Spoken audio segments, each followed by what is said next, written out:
So, good morning, everybody. But biology, you have to calm down. You would have picked an answer until you now go and do your research before you now realize that.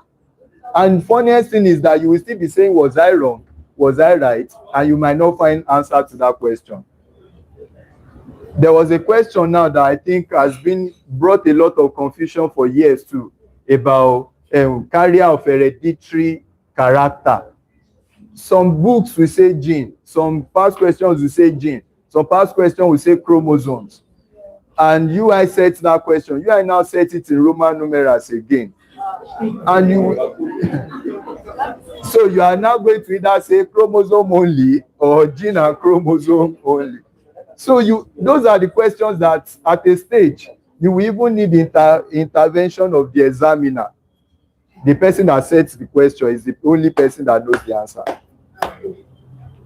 But if I were to think deeply, I would say that gene is the character that determines the character. But if we say character, what is the carrier of genetic character or hereditary character? What's an hereditary character? What you show. You are tall, so tall is a character. Your height is a character. Your color is a character. What determines that character? Your gene. I could have said that it is the gene that carries the character, that talks about the character. And I could have looked at it on the chromosome. So there's a section of the chromosomes that talks about your gene. And each gene codes for a particular trait. So the best answer to me would be chromosome. That is the one that is carrying the gene. And the gene codes for the trait. But if you come back, if you are not for sure, but there are some things you think you know that you really do not know. So all those gradual changes that take place for a very long time in biological system, in physiology, is what we call evolution. Let's look at it. I don't know if any one of you have seen iPhone 5 before. There was something like iPhone 5. It became iPhone 6, Abby, and it became what? Those of you that used to use iPhone. I only use one iPhone in my life. I don't really like iPhones. I prefer Samsung always. So, but when I started using my Samsung too, I started with S8 Edge. Then I moved on to S9. Then from there, I bought S21 Ultra. Then from there, bought so being that, but one thing you are going to notice is that as Samsung evolves, there's a slight modification. Samsung is still Samsung, but there's a slight change in something.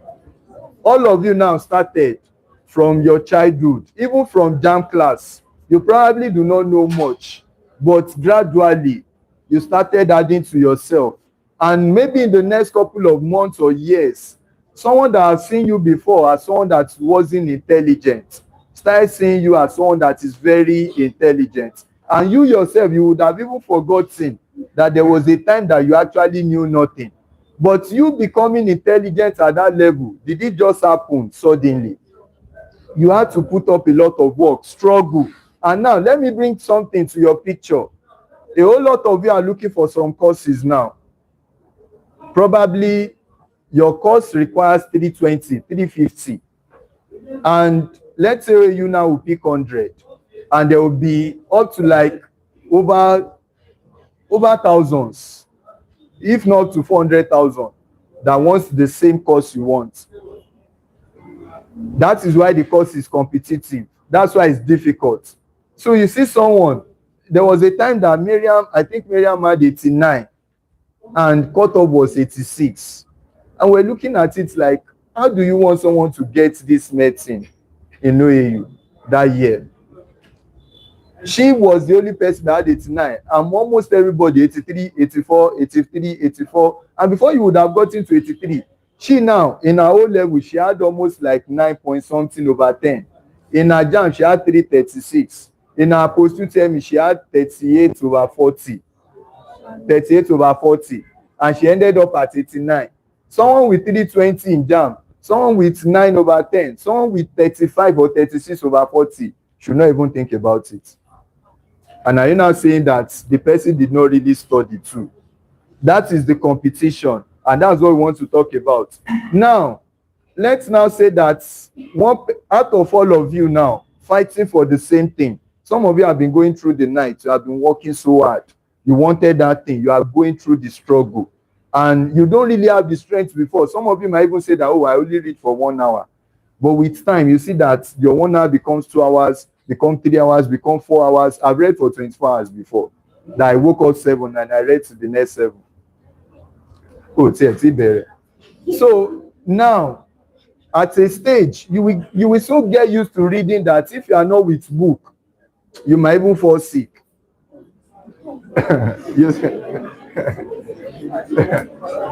you said, sincerely, you will get to that level that book will not mean anything to you again, and book will always be that interest to you that gives you that joy every time.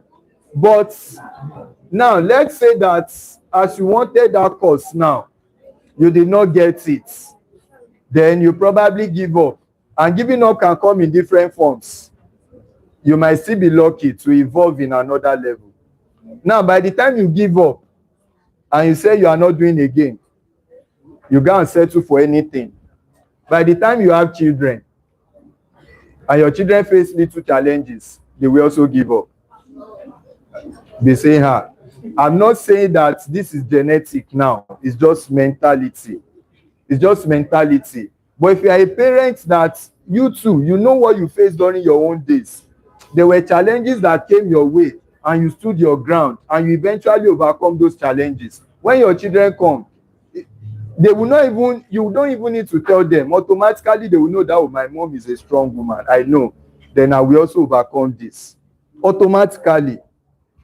There are a lot of us that face struggles in life. Not because we could not face, but because our parents that we met did not really get to. That's why if you are from a family, I used to tell some of my students, you are from a family, nobody has ever gone to university in that family. And you are the first person that wants to go to university, be ready for challenges. Now, there are people that have gone to university.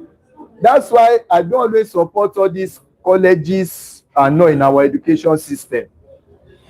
Someone that went to College of Education with 120 in JAMB, and at the end of the day, this person graduated, became a teacher, and you want that person to come and train a child to have 350 in JAMB. And we will all be complaining that in our secondary schools, our teachers do not have passion. They are not good. That one any passion, chance for 120. It will now come from someone that really has that passion for it. Some of us would have given up on teaching if we look at the frustration and a whole lot of things that come with it. But because we have faced struggle before, so there's nothing that really moves us that much again. We evolved. Now, out of all of you that want to go to university now, the ones that decided to give everything and they survive it and they are admitted, by the time you get there, life will now be a bit easier for you. You can even ask you here. When you go to UI now, go and check most of the medical students. Go and check all their results. Compare it to some other departments.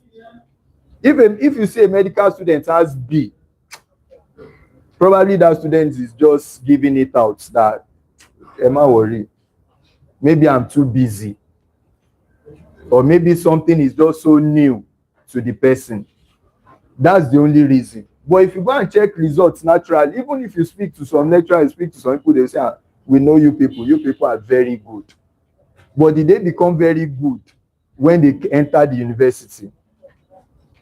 You sit with people like this and you hear some students talk and you're like,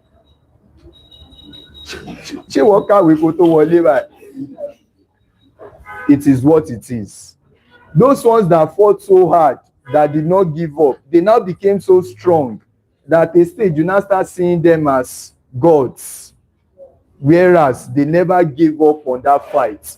They kept on through the night, through the struggle and everything. But you, the only thing you will see is results. You will not see the struggle. So in evolution too, there are some organisms that, as much as possible, If there is competition, they stay ahead, they try to survive. And the moment they survive that moment, the ones that could not survive will eventually go into extinction. You as human, you might not go into extinction, but that extinction might mean that you might eventually become at a level that nobody will even see you again. And your generations might start suffering your decisions. It is what it is too in biology. But the only thing is just that what we are still saying now is still things that you do physically, things you are working out on. But we've said it when we did genetics, that if you are intelligent, you might pass it on to your children, and they might also be intelligent genetically. But you know how to read for 28 hours, for clinical hours. You can give birth to a child, and your child might not even know how to read 30. So your child has to undergo that struggle. The only thing is just that it might be easier for the child because the mother had done, or the father had done the same thing. And there's a way.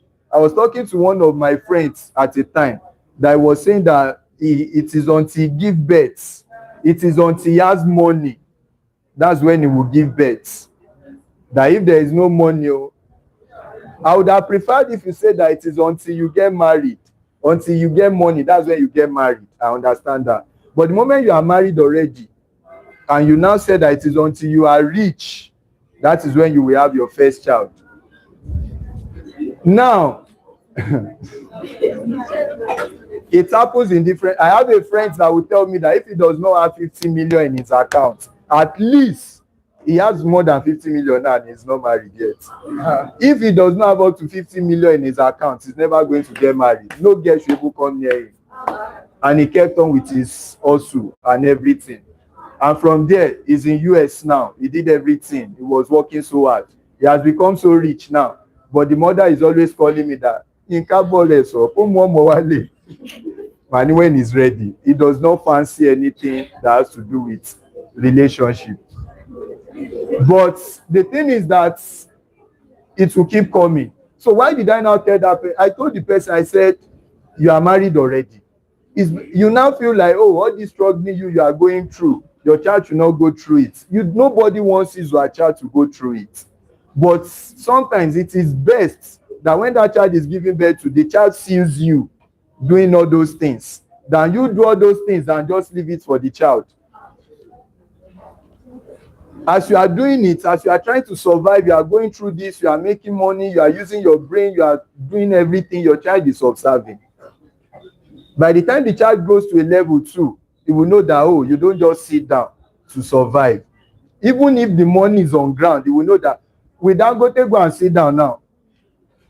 He will not sit down. He will know that there are some parents that, all these things are part of what I'm teaching you, but I just need you to have a background knowledge. There are some parents that I have in Lagos that they've struggled, they've worked so hard, they now have varieties of cars and everything.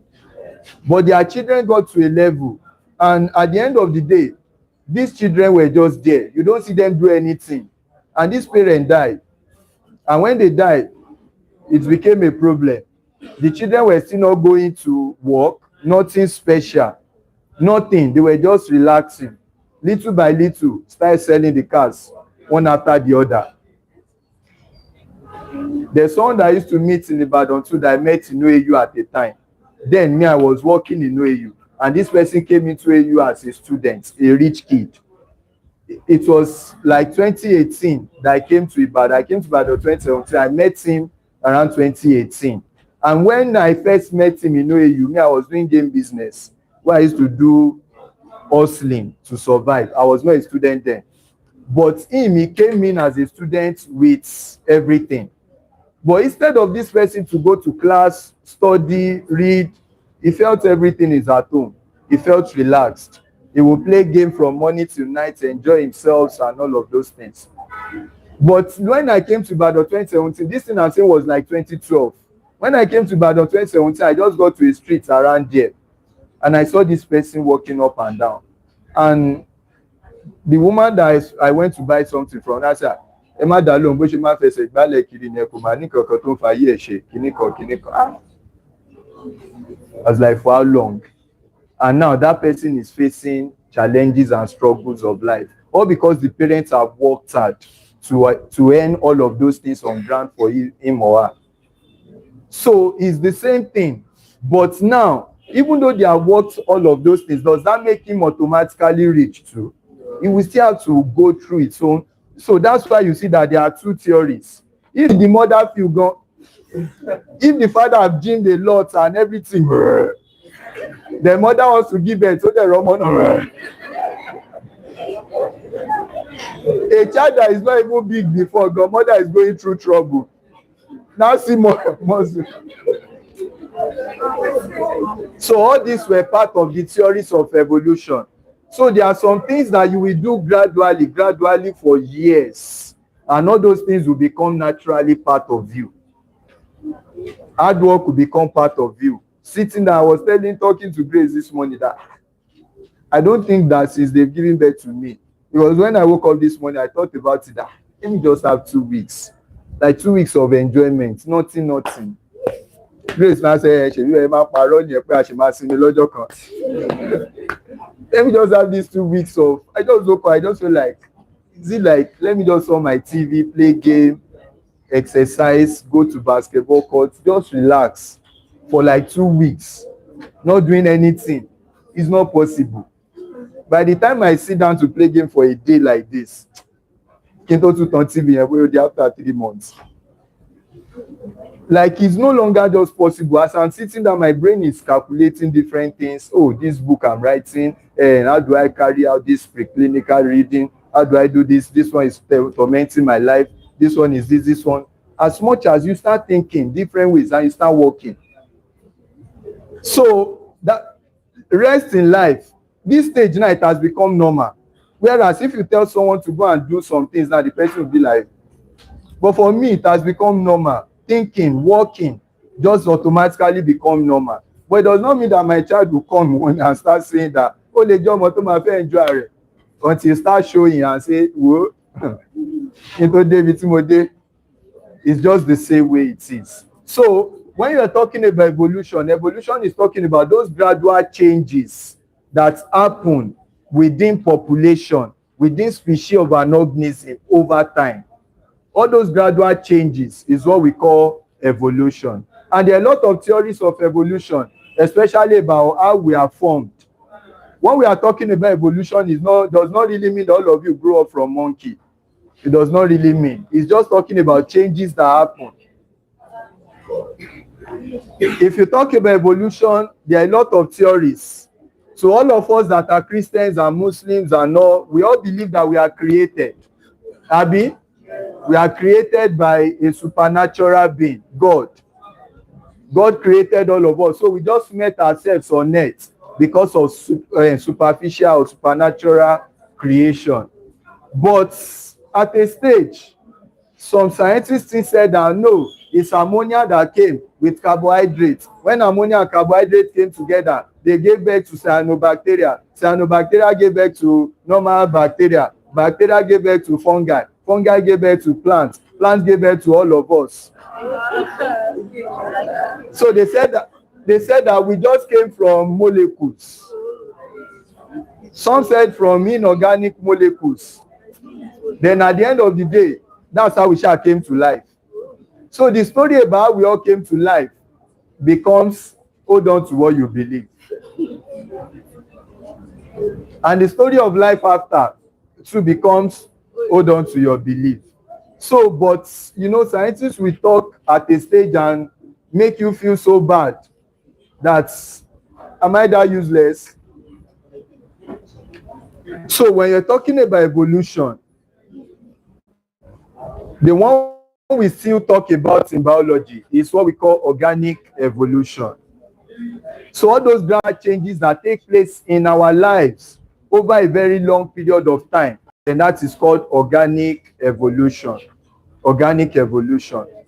So when you're talking about evolution, there are two major theories we focus on. When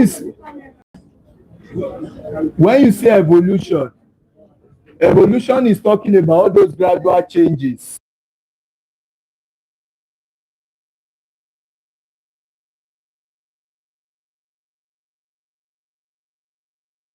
question based on what we have done so far. By now, you should be solving your past questions. So, now, all those gradual changes that take place in population over a long period of time. So we call that evolution. Now, there are different theories, but for the purpose of our class, we're just going to look at Jean Lamarck's theory,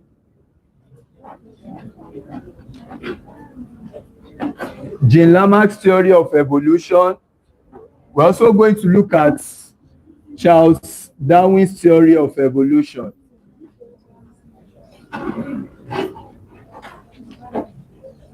Jean Lamarck, when he heard the theory of use and disuse of body parts,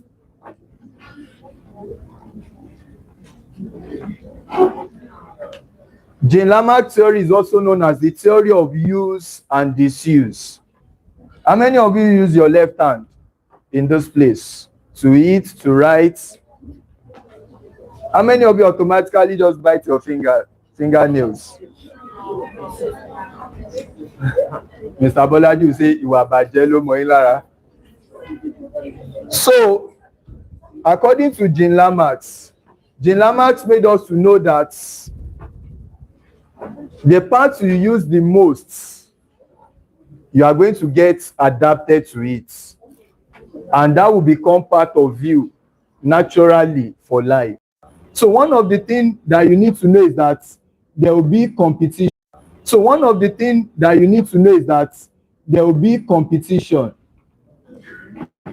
Competition for needs. Organisms need food. They need a lot of things. And now, due to their increase in number, they have to compete for all of the things they need. And by competing for the things they need, they have to look for alternative ways to get it. And he used his own giraffe analogy. How do you spell giraffe?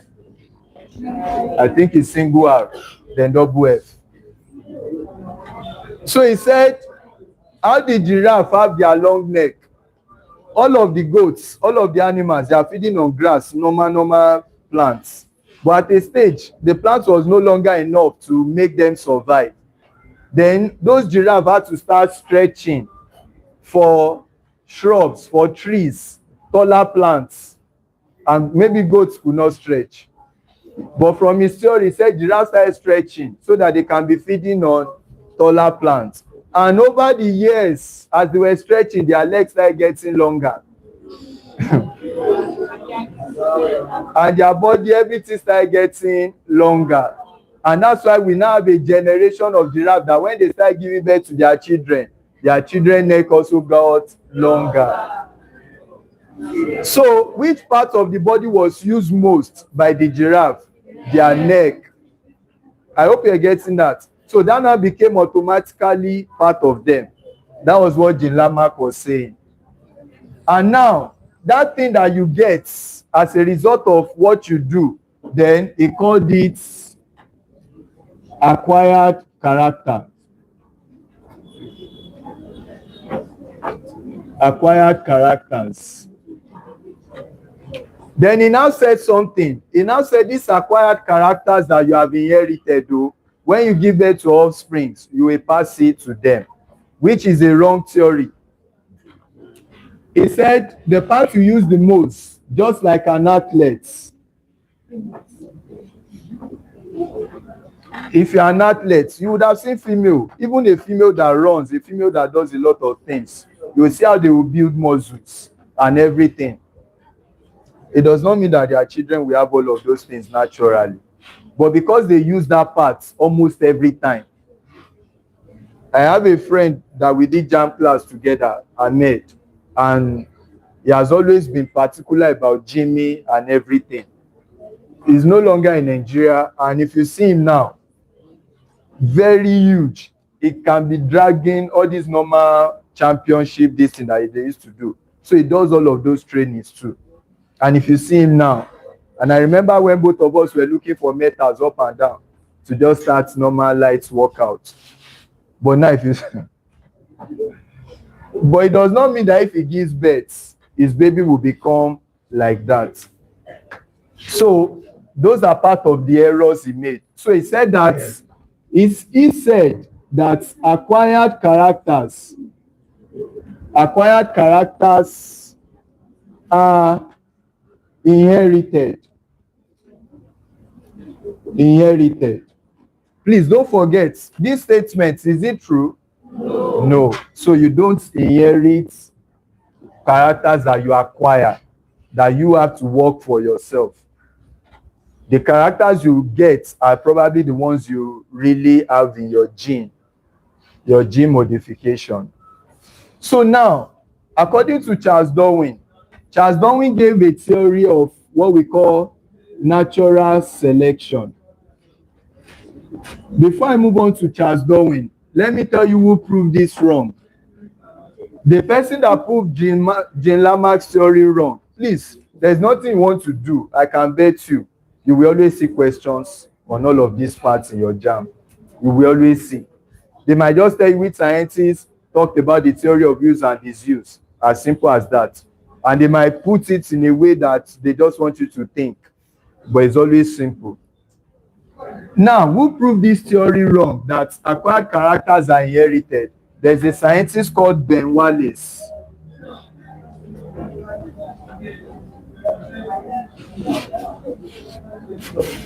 So in order for Ben Wallace to prove if acquired characters are actually inherited, he actually took a mice.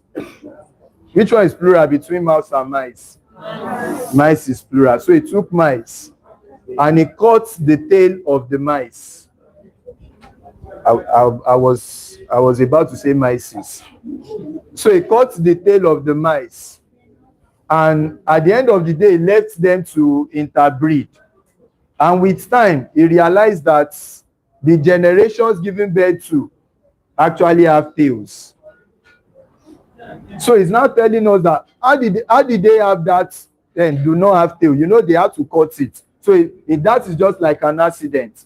It's just like someone that has an accident and the leg is probably amputated. Does it mean that the child too will come to the world with an amputated leg? No. So that's what he was trying to do to that. Oh, if this guy is saying that anything you acquire, you can inherit it, then let me check it. Oh yeah, you acquire a tail, a body without a tail. Let me see your offsprings. But when the offsprings came out, they all have tail. So that proves it wrong that. So Ben Wallace proved that acquired characters are not inherited. I hope you're following. Acquired characters are not what? Inherited. What did he use? Using mice by cutting their tails.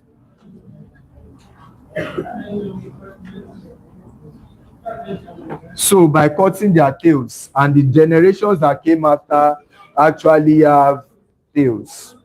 So let's move on to, yes, Emmanuel. Why is intel?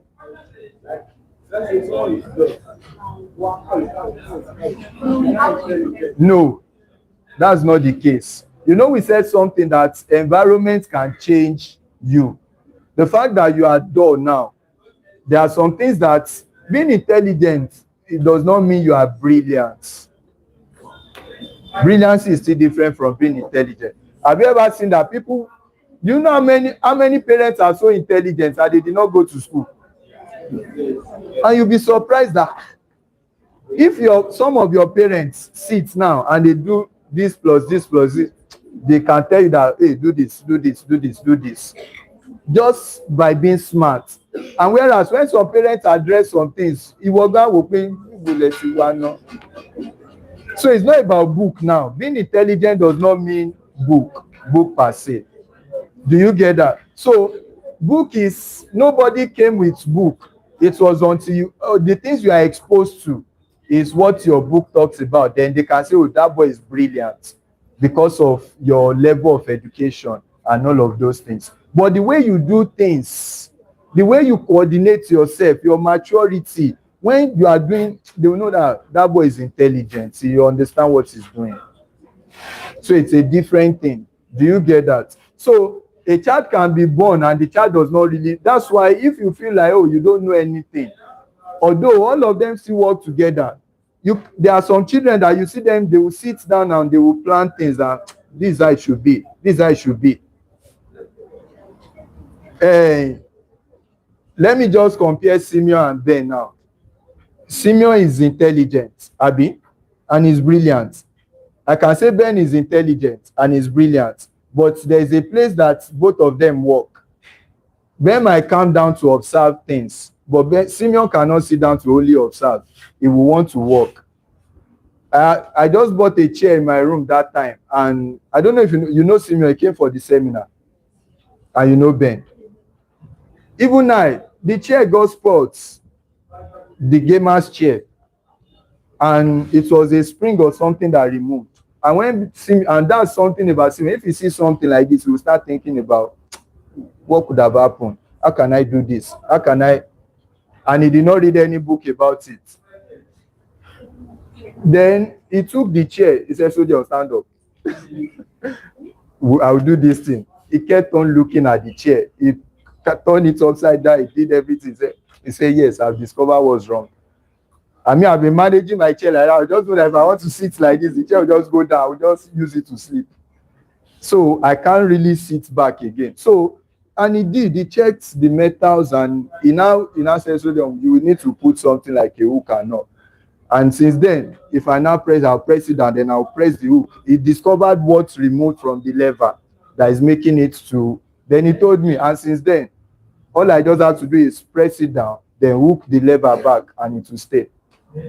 So, observation, being intelligent, but both of them are brilliant.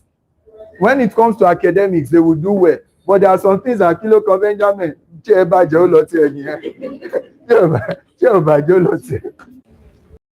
medicine for 350. During my sets now, medicine cutoff was 298. 290 or so was the cutoff then during my set. But before you get that 290, overall best in JAMB that year was 320, and it was just one girl. Nobody had above 300. But as technology advances, as people get to be more, our population keep increasing every day. Our not going to be more job. And at the end of the day, this year now, over 2 million will write JAMB. Out of that 2 million something, 1.6 million will not gain admission. They will join the competition again next year. So the competition will keep increasing because the population is increasing and the resources is not increasing. If the resources are much, medicine cutoff might be around 250. But if you go to many universities now, getting to FTSE now, we know that the medicine is here to be accredited, and they said they are working on it. So, but they still just have to admit, come from accreditation and that graph, and all of those things. So, if there are a lot of universities that has medicine everywhere, you will not struggle like that. But now, if there are just 2 things available, and you are like 1 million people that want it, then they will have to get the best. So first thing is, overpopulation can cause a lot of problems. So if there is overpopulation, then there will be need or lack of resources. Lack of resources. So if you think that, oh, you are reading so hard, and they did not give, there was a girl that said it maybe like 2 years ago. She had 320 and she didn't get medicine in OAU. And she started saying that, I'm never going back to that school again. They don't always this. She started crying online. And OAU replied that we don't even want someone like you in this school. We don't want someone like you. We want someone with mentality that it's not good. The competition looks unhealthy because of our resources and all. But it does not mean that you two have to just give up easily like that. Look at all the people that had last year now. Almost everybody that wrote to you post UTM last year had issues. Even people that read, that did everything. And at a stage, you just came out and you gave everybody 20 because you said then some people cheated, some people did not cheat, and people that cheated, they are supposed to be punished. But because you said there are like 9 people that use one system, kiniko, you just dashed everybody. You now dash some people 20, now dash some people 32. So there were 2 results, some sets 32, some sets 20. How does that balance a positive competition? So people that read now couldn't gain admission. We have someone with 350, 330, 340 that didn't gain admission last year. All because of the system error, lack of resources, you could have just, if you want an online, you could have just selected some CBT centers and send your delegators to go and monitor them. So all of these things, but nobody cares. It now depends on, do you want to survive? So where lower pussy? Because out of the whole story, some people will still gain admission, however. So you just have to be strong. So, and at the end of the day, when resources lack, it is not only in terms of maybe academics. I'm just using that so that it looks more like we are speaking reality. But you know, even in mating, in food, no competition. Even here that we breed at times. You can imagine our population in this place now. We can't really serve you to the best of if I'm serving just one person. Abi, like I'm sitting with one person. But as it is now, the fact that your number is still much like this, those that will survive, will survive. Those that will have 300 plus, we have. Whereas some people will be so weak and they will be complaining and nagging every time. And at the end, they will be cut off. That's why your cutoff is even called cutoff. So, competition will set in. And the moment competition sets in, if you lack resources, then what will happen? We start tussling, we start fighting. Then which organism can survive the most? Then the one that has the strength, mentality, everything. Then you now have what we call survivor of the fittest. So survivor of the fittest. So the ones that are best fit to stand all those struggle, then nature will naturally select them. Then they will survive. Then the ones that are not fit, there are a lot of people you can't hear their name again in this life. Not fit, we go into extinction. So they go into extinction. Then the survivors, they take their stand and they move on. So all of these things happen. Now, this is one of the things you have to understand. I'm still going to explain. Let me move on first so that I can explain natural selection as a mechanism. Now, what are the things that can bring about evolution? Then we talk about the mechanisms of evolution.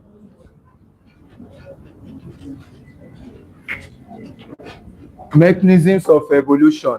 What can make you look different? What can change you? What brings about variation? Why are we different? Why is our genotype not composed of the same thing, just like that?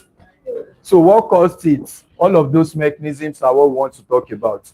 When I explain variation, I told you about something called mutation. Abi?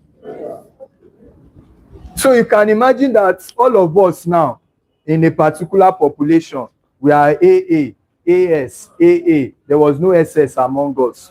But suddenly mutation happened. The glutamic acid of one person changed to valine, and the person's red blood cell became sickle, and the person started having problem.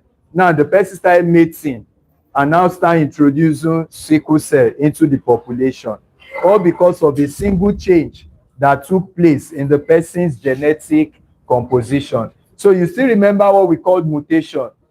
Ẹ̀yin tẹ́ ń jẹnu lẹ́yìn tẹ́ ń ṣe tẹ́ ń tó ẹjọ́ bikini ẹ̀ ọlọ́mọ ẹ̀kí competition ṣe lẹ́tìn. Continue.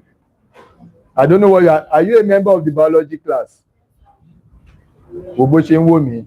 Are you a part of this class? If you look back, I can come down and slap you. Are you a part of this class, that girl?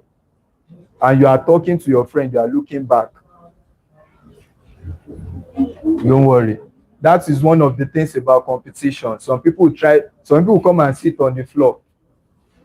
When we were in university, when I was in UAU, I sat on the floor. Yes. Just because èèyàn kan lè wá kó bá mi, let me survive and go. It's only if I tell you now that I sat on the floor. How many people will know that I sat on the floor then? The condition does not mean that we should create something that people have to sit on the floor. But sometimes, even if the condition is not favorable, you still have to look for every tactics for you to at least survive. It's not every time that everything will be favorable to you. So as much as possible, you probably did not come early, you came late, you don't have to go and sit at the back. You can look for somewhere here, stand, sit. Even by standing, you become stronger than someone that loves to sit always. All of these things can have its own impact, but we are not saying that the condition should be like that. University should not produce a system that we have to sit on the floor. We should not produce a system that you have to stand. But if the condition last year we were under the sun and we had a bit of improvement, now we are somewhere. So little by little, before next year I said it might be AC that will be here all through. You never can tell. So gradual improvement. But does it now mean that during your own time you have to say it is until AC is here? That's when I will survive. Continue. So please, what did we call mutation? A sudden change in the genetic composition, of an individual, and which can introduce variation into population. So that is mutation. We have talked about that. Another thing is called genetic drifts. Genetic drifts. What do you call genetic drifts? Genetic drifts is just a sudden change in the gene frequency. A sudden change in the gene frequency in a small population, which occurs as a result of chance. A sudden change in what? In the gene or allele frequency in a population. In a small population, please note that word small population. In a small population, which occurs as a result of what? Chance. It's just chance. It's just chance. Let me quickly explain what I mean by genetic drifts. I've explained mutation before. So let's say, let me just use these humans for example. This person is AA. This person is AS. This person is AA. Please just look at what it is. I'm just using this as an example. Let's say this is a population of individuals. You need to know that genetic drift is usually due to disasters.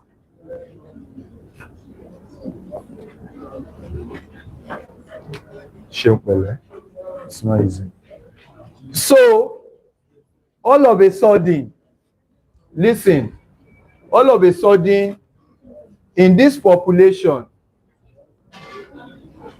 this is a population that live together. I said in a small population. This population live together. You know that this person can marry this person. If this person marry this person, what's the assurance of their children?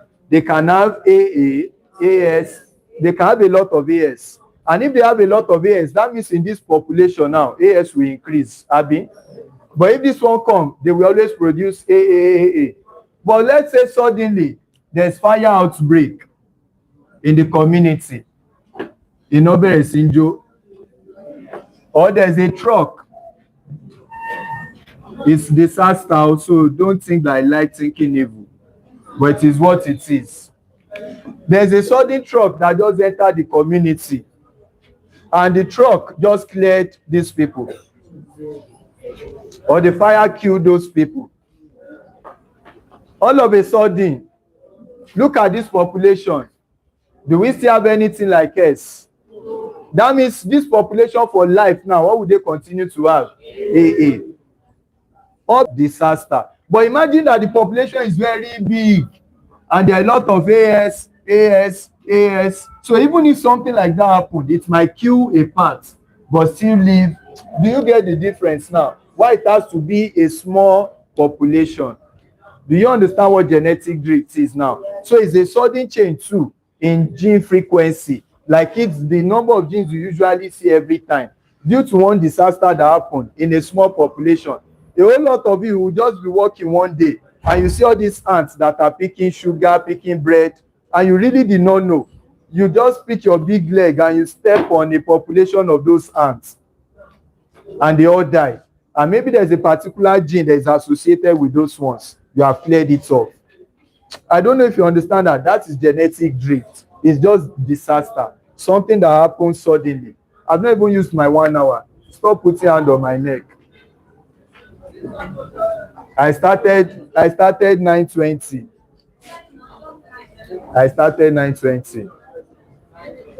We started 10:20. Sorry, 10:20. So we are supposed to end by 11:20. Please, let's quickly do what we have to do and complete it. We are coming. So after genetic drifts, we also have gene flow. Gene flow. I've told you about gene pool before. What is gene pool? The total collection of the genes in a particular population. Abi? Now imagine that this population now in Nigeria